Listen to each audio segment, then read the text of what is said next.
जीवन बगिया ऐसी उलझी, फूल उगे कम, कांटे ज्यादा, सिमटा जीवन, डूबी सांसें, आना है तो अब भी आजा।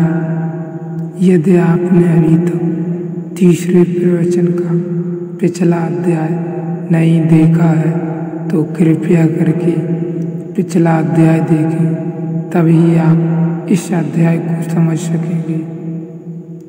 बिना किसी माध्यम के जगत को देख सकते, क्योंकि हम बिना माध्यम के जगत को देखेंगे तभी हम सत्य दिखाई पड़ेगा। इसलिए ऋषियों की जो गहनतम खोज है वह यह है कि जब तक इंद्रियों से हम जगत को जानते हैं तब तक जिसे हम जानते हैं वह जगत है। जगत के ऊपर इंद्रियों के द्वारा आरोपित प्रक्षेपण है, उसी का नाम माया है। जो आपने देखा वह दृश्य ही नहीं है, देखने वाला भी उसमें बहुत संयुक्त हो गया है। जब मजनू किसी को कहता है कि लैला बहुत सुंदर है तो यह सिर्फ लैला के संबंध में नहीं कहता है, असल में यह मजनू की आँख है जो लैला को सुंदर देख पाती है। यह जरूरी नहीं है कि लैला सभी को सुंदर दिखाई पड़े। जिसको नहीं सुंदर दिखाई पड़ती उनकी व्याख्या भी लैला के संबंध में ही है, और जिसे सुंदर दिखाई पड़ती है उसकी भी लैला के संबंध में है। वे दोनों एक ही दिव्य साथ के संबंध में बोल रहे हैं, पर उन दोनों ने जिस माध्यम से मन और इंद्रियों के जिस माध्यम से लैला को खोजा है वह माध्यम भी संयुक्त साथ हो गया है। उनकी व्याख्या में तो जब कोई आदमी आपको किसी संबंध में खबर देता है कि वह आदमी बहुत अच्छा है तो वह सिर्फ उस आदमी के संबंध में खबर नहीं देता, अपने संबंध में भी खबर देता है। और जब कोई आदमी कहता है कि फला आदमी बहुत बुरा है तो वह उस आदमी के संबंध में भी खबर नहीं देता, अपने संबंध में भी खबर देता है। शायद दूसरे के संबंध में उसकी खबर गलत भी निकल जाए, लेकिन खुद के संबंध में गलत नहीं निकल सकती है। हमारी इंद्रियां व्याख्या को संयुक्त साथ करती हैं। वे निष्क्रिय हैं, द्वार नहीं, सक्रिय प्रक्षेपण है भी है। तो एक मार्ग है इंद्रियों के द्वार से जो सत्य का विस्तार है उसे जानने का। इस सत्य को जानने से जो ज्ञान हमारी पकड़ में आता है, जिन्होंने इंद्रियों के पार भी जगत को देखा है वे कहते हैं वह ज्ञान हमारी इल्जुरी है, माया है। जब शंकर जैसा भी साथ कहता है यह जगत माया है तो आप यह मत समझना कि वह यह कहता है कि यह जगत नहीं है। ऐसे पागलपन की बात शंकर नहीं कह सकते हैं कि यह जगत नहीं है। यह जगत बिल्कुल है, लेकिन जैसा आपको दिखाई पड़ रहा है वैसा नहीं है। वैसा दिखाई पड़ना आपकी दृष्टि है, वही दृष्टि जगत को माया बनाए दे रही है। जैसा जगत आपको दिखाई पड़ रहा है वह आपकी व्याख्या है, और इसलिए ठीक होगा यह कहना कि इस जगत में एक माया नहीं है।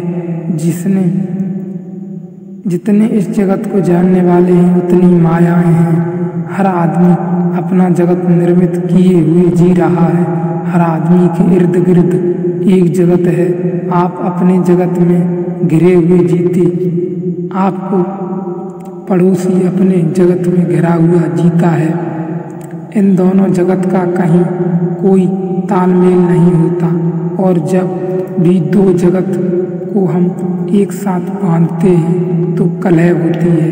एक पत्नी और पति के बीच जो संघर्ष है, बेटा अपना जगत निर्मित कर रहा है, बाप का जगत निर्मित है।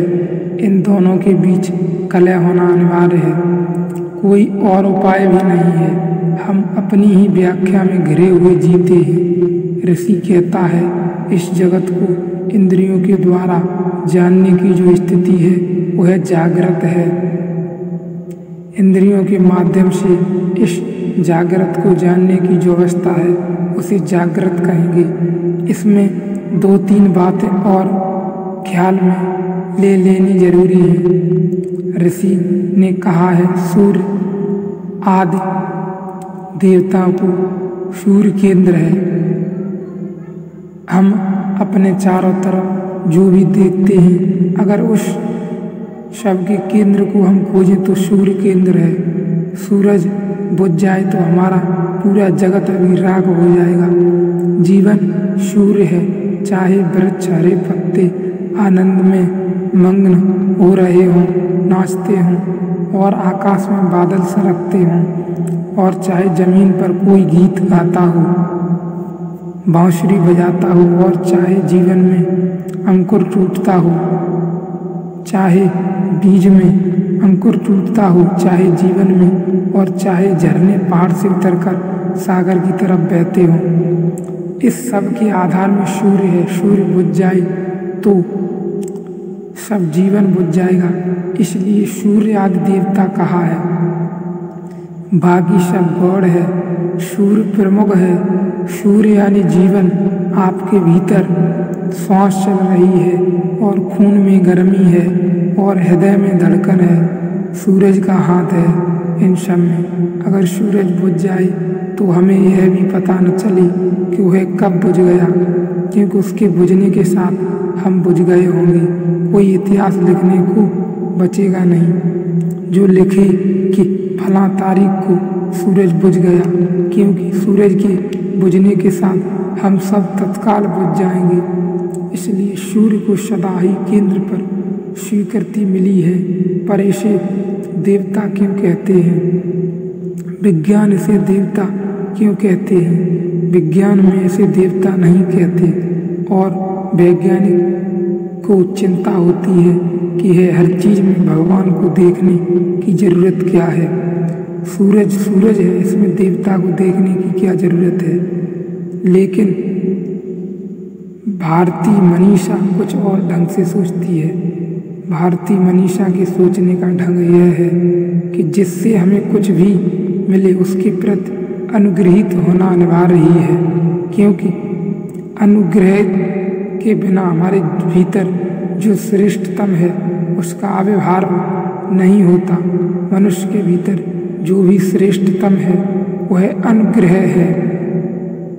अनुग्रह के भाव से ही विकसित होता है। जो भी श्रेष्ठ है मनुष्य के भीतर, जो भी परम है, जितना अनुग्रह का भाव भीतर होगा उतना ही मनुष्य की आत्मा विकास समान होती जाएगी, उतनी ही मनुष्य की आत्मा विकास की ओर बढ़ती जाएगी, जितना वह अनुग्रह के भाव में ढलता जाएगा।